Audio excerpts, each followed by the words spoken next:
una tribù che fossero cannibali proprio più temibili. Non lo sapeva ancora. Tranquillo si sedette in mezzo a loro e ad insegnare qualcosa incominciò. Ma c'era lì un cannibale, Annibale terribile, e gli parlò così.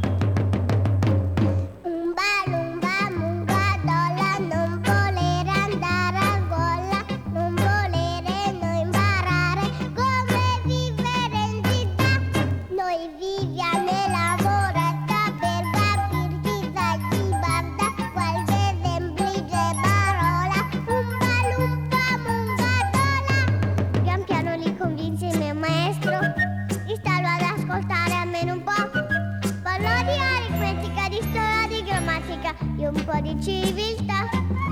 E quando fu finita la lezione sorrise soddisfatto intorno a sé. Ma sempre quel cannibale